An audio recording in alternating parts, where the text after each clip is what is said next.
annahu la ilaha illallah. Si nous le prenons au premier sens, au premier degré, alors cela impliquera qu'Abu Talib devra être dans le paradis. Alors qu'il est dit et approuvé dans les narrations qu'Abu Talib n'est pas décédé avec la foi, avec l'iman, mais qu'il sera dans le paradis. D'ailleurs, après son décès, le prophète sallallahu alayhi wa sallam était très triste, très affecté de voir son oncle qui l'a tant chéri, qui l'a tant aidé, quitter ce monde. C'est déjà une tristesse, mais surtout savoir qu'il a quitté ce monde sans le iman, sans la foi, cela était très dur pour le prophète sallallahu alayhi wa sallam. Et là, Allah subhanahu wa ta'ala, il a révélé le ayat innaka la tahdi man ahbabta walakinna Allah yahdi man yasha, que ô prophète d'Allah, tu n'as pas la capacité de guider qui tu veux. La guider, le iman, la foi, c'est Allah subhanahu wa ta'ala qui l'accorde à qui il veut.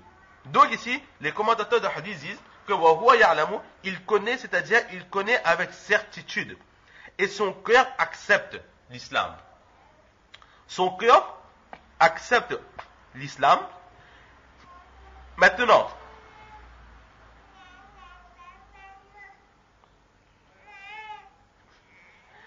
que son cœur ait accepté l'islam, à présent, est-ce qu'il faut que cette personne le dit haut et fort par les paroles? Si cette personne a attesté avec sa langue aussi qu'il n'y a pas d'autre Dieu à part Allah subhanahu wa ta'ala, en fait il y a plusieurs cas qui se présentent. Le cœur a attesté, le cœur sait et le cœur veut aller vers l'islam. Notre cœur est conscient que à part Allah il n'y a pas d'autre Dieu, que le prophète sallallahu alayhi wa sallam il est le dernier des prophètes et que la vraie religion c'est l'islam. Le cœur a attesté cela. Les membres ont abandonné les autres croyances, les autres pratiques, les autres associations. Mais cette personne a gardé cette connaissance, cette certitude dans son cœur. Elle ne l'a jamais dit à haute voix. Elle connaît, elle ne fréquente pas les musulmans et elle n'a jamais dit non plus que je crois en la religion de l'islam. Elle ne l'a jamais dit. Est-ce que cette personne entrera dans le paradis ou pas? Est-ce que cette personne est musulmane ou pas? Ou alors, cette personne aurait pu témoigner de sa foi, mais pour une raison quelconque, elle ne l'a pas fait. En fait, la question est que si la personne a dans son cœur cette certitude de l'unicité d'Allah subhanahu wa ta'ala, de la véracité de l'islam, mais que de sa langue, elle ne l'a jamais affirmé, est-ce que cette personne sera considérée comme musulmane ou pas? Là, c'est une question, et c'est la question que nous avons laissée aussi vacante dans le premier hadith du jour, et nous voyons qu'il y a une certaine divergence entre les savants. Certaines personnes sont d'avis que celui qui a dans son cœur cette certitude de l'islam, d'Allah, du saint prophète sallallahu alayhi wa sallam, de leur position, etc., cette personne sera musulmane. Elle sera musulmane, sera enterrée avec les musulmans, et tous les avantages que reçoit le musulman, cette personne aussi recevra. Pourquoi? Parce qu'ils amènent certaines preuves. Ils disent que le imam Abu Hanifa, rahmatullah alayh, il est lui aussi de cet avis. Inch'Allah, dans le Bukhari Sharif, lorsque le chapitre arrivera, nous verrons cela en détail. Imam Abu Hanifa, rahmatullah alayh, nous avons peut-être aussi déjà vu cela dans le Mishkat al-Masabih, c'est que Imam Abu Hanifa, rahmatullah alayh, il est d'avis que pour avoir la foi, pour avoir le iman, il faut certes croire avec son cœur, mais aussi, si quelqu'un nous demande d'attester, à ce moment, il sera wajib, il sera obligatoire d'attester avec notre langue. Si par exemple, notre cœur a accepté Allah, et quelqu'un nous demande, est-ce que tu es musulman? Est-ce que tu crois en Allah? Alors pour une raison quelconque, elle n'affirme pas cela avec sa langue. Alors cette personne sera dans le faux et sa foi ne sera pas complète, ou bien même cette personne ne sera pas considérée comme quelqu'un ayant foi en Allah subhanahu wa ta'ala. Maintenant, si personne ne lui a demandé, elle a, son imam Abu Hanifa rahmatullah alayh, elle a croyance en Allah subhanahu wa ta'ala, mais personne ne l'a jamais demandé d'attester cela, alors Inch'Allah cette personne sera considérée comme musulmane. Et là justement, un premier groupe de savants qui dit que si par exemple la personne, on lui demande, ça c'est Imam Abu Hanifa que nous avons vu précédemment qui dit qu'il est wajib de dire que nous sommes musulmans lorsqu'on nous le demande. Et un autre groupe qui dit que non, si quelqu'un nous a demandé d'attester l'unicité d'Allah subhanahu wa ta'ala, que notre cœur est conscient de cela, mais que malgré cela, pour une raison quelconque, nous refusons d'attester, ce groupe de savants est d'avis que cette personne sera quand même considérée comme musulmane. Pourquoi? Parce que cette personne dit, ce groupe de savants dit, que attester de l'unicité d'Allah subhanahu wa ta'ala est wajib, obligatoire. Certes, ils acceptent aussi cela. Mais maintenant, il faut une certaine comparaison. Ils disent, regardons une autre action obligatoire. Par exemple, le namaz. Le namaz est un acte obligatoire en islam. Si une personne volontairement néglige cette obligation, néglige le namaz, elle sera certes pécheur. Mais est-ce que cette personne sera considérée comme non musulmane? Personne ne dira que celui qui volontairement néglige ses prières n'est plus musulmane. Elle est certes musulmane, elle est certes pécheur, avec une foi affaiblie, mais étant donné que la croyance est toujours de son cœur, tout le monde dira que cette personne est toujours musulmane. Parce que c'est le cœur qui compte.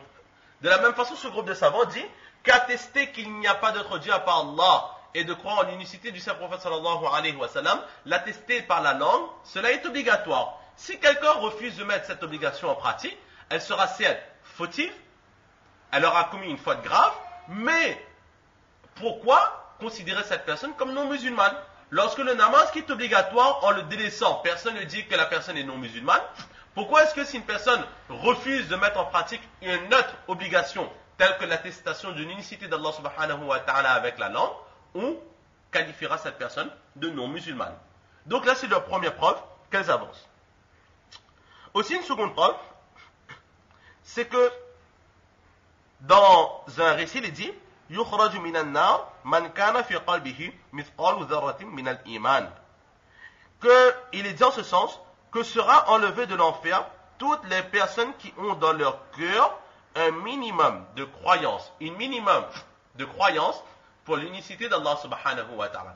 Ici, dans ce récit, il est dit que celui qui a dans son cœur un minimum de croyance pour Allah subhanahu wa ta'ala, cette personne entrera dans le paradis. À aucun moment ce hadith ne mentionne le fait de l'attester par la langue. Mais ce hadith précise que c'est le cœur qui compte. Donc étant donné que ce hadith est explicite, que la personne qui a un minimum de croyance dans son cœur, à un moment ou à un autre, cette personne sera retirée de l'enfer. C'est la preuve que la personne qui n'a pas attesté par la langue n'est pas musulmane. N'est pas non musulmane. N'est pas considérée comme un non musulman. Et enfin, une dernière preuve qu'ils avancent, c'est le hadith que nous avons dans notre livre. Mammata wa huwa ya'lamu. La personne qui décède et qui a cette certitude au sujet de l'unicité d'Allah subhanahu wa ta'ala, alors cette personne entrera dans le paradis. À aucun moment le prophète sallallahu alayhi wa sallam n'a dit qu'il fallait affirmer de la parole par la langue. Donc ce sont trois preuves qu'ils avancent et disent et sont d'avis que cette personne sera toujours musulmane, même si elle refuse de l'affirmer à l'oral lorsqu'on lui demande. Et un second groupe qui dit que non, la personne qui volontairement refuse d'attester l'unicité d'Allah subhanahu wa ta'ala, même si son cœur est imprégné de cette croyance, cette personne ne sera pas considérée comme musulmane. La preuve, c'est par exemple Abu Talib. Abu Talib, il a lui-même dit que je sais qu'Allah, il est le créateur de toutes choses. Je sais, mon neveu, que tu es le dernier des prophètes, mais ma langue ne peut réciter cette parole de l'unicité d'Allah subhanahu wa ta'ala. Donc si tout simplement connaître dans son cœur avec certitude cela serait suffisant, Abu Talib, il aurait été considéré comme musulman. Et comme nous l'avons dit précédemment, à l'unanimité, il est dit que Abu Talib n'est pas mort en état de iman. C'est la première preuve que ce groupe de savants avance pour prouver que celui qui refuse d'attester à l'oral par sa langue l'unicité d'Allah subhanahu wa ta'ala, cette personne sera considérée comme non musulmane. Enfin, ils disent que au premier groupe, ils s'adressent au premier groupe et ils disent que vous avez comparé l'attestation orale de l'unicité d'Allah subhanahu wa ta'ala au namaz, qui est une action obligatoire. Mais nous vous dirons que cette comparaison n'est pas acceptable. Pourquoi? Parce que au niveau des commandements, l'attestation de l'unicité d'Allah subhanahu wa ta'ala par voie orale n'a pas le même degré, le même niveau que l'importance du namaz. La prière, le namaz de salat est obligatoire, farz. Et attester qu'Allah subhanahu wa ta'ala il est un, à l'origine cela n'est pas obligatoire. Cela n'est pas faraz, mais c'est une condition primordiale pour que la foi soit comptée, considérée, acceptée par Allah subhanahu wa ta'ala. Selon cette narration, il dit que attester oralement, c'est une condition pour que le iman soit accepté. Et selon d'autres narrations, il dit que attester à l'oral, c'est la moitié du iman.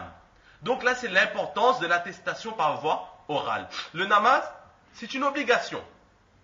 Et attester que nous avons foi lorsqu'on nous demande, c'est une condition. Et c'est une condition tellement importante qu'on l'a qualifiée de la moitié du iman. La seconde moitié, c'est quoi? C'est la croyance. Et la première moitié, c'est quoi? C'est l'attestation. Donc, comment est-ce que vous pouvez comparer deux choses qui ne sont pas sur un même pied d'égalité? C'est exactement comme le wuzu. Le wuzu, pour le namaz, c'est aussi une obligation.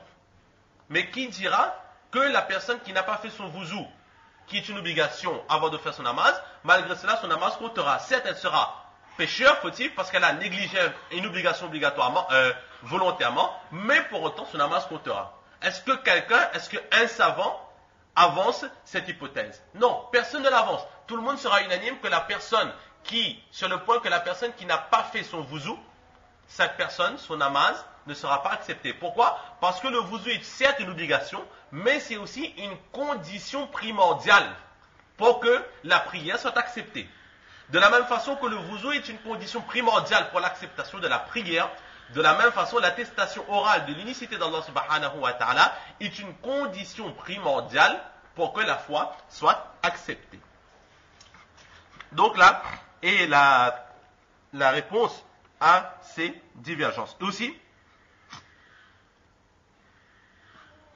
lorsque le prophète sallallahu alayhi wa sallam dit Man shahida alla ilaha illallah, celui qui atteste qu'il n'y a pas d'autre Dieu à part Allah subhanahu wa ta'ala, ici il y a le mot shahida. C'est dans le hadith ici, nous avons le mot ya'lamu, celui qui connaît pertinemment.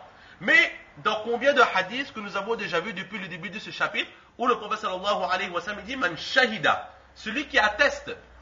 Alors, ou bien nous mettons en pratique le hadith présent, ya'lamu, celui qui connaît.